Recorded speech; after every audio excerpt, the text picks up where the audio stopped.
breakfast time is always fun. With your favorite cereal, it's number one. Fortified with essential nutrients and vitamins. Sugar Tits.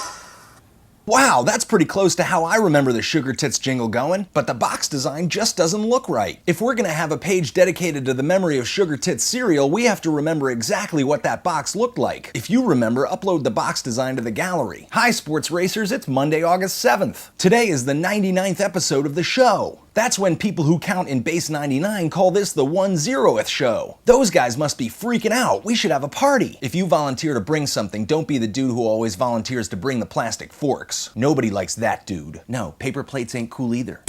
Those kids were leeching off the system. Plates and cutlery are part of the infrastructure. The school should provide that. My mom can't afford making brownies. So bring Bazooka bubblegum. That don't break the bank. 5 cents a piece, 30 kids in class, $1.50. Plus that Bazooka Joe.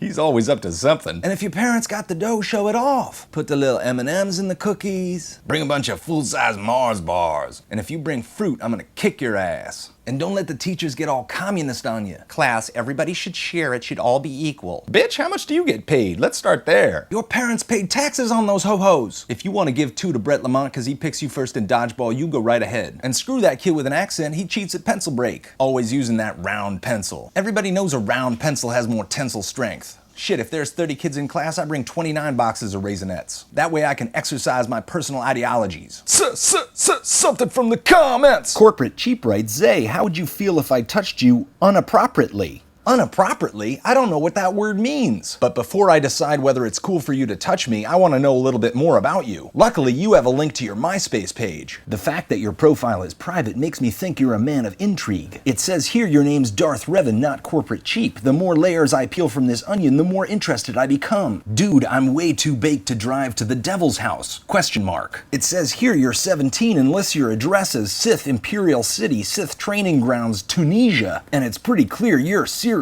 Unappropriately must be a code word for your secret Sith training. When you said touch me, I thought it was kinda creepy, but now I understand it's about battle techniques. I could totally come over to your house in Tunisia and be like, Sith Overlord, can I have some of your mom's cookies? Sith Overlord, there is no more toilet paper in your bathroom. What is protocol? And we could totally rearrange all the pillows in the living room.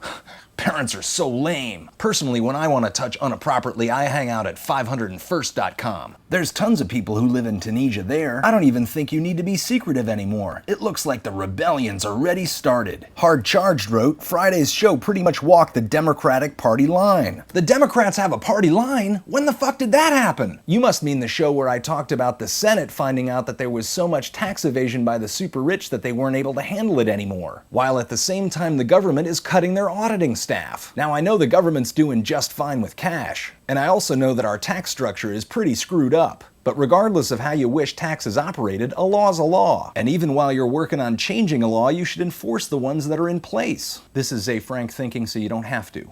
Saying he's thinking all for, nobody think for me, so I don't have to do anything. Thinking if I want to, he's not even thinking.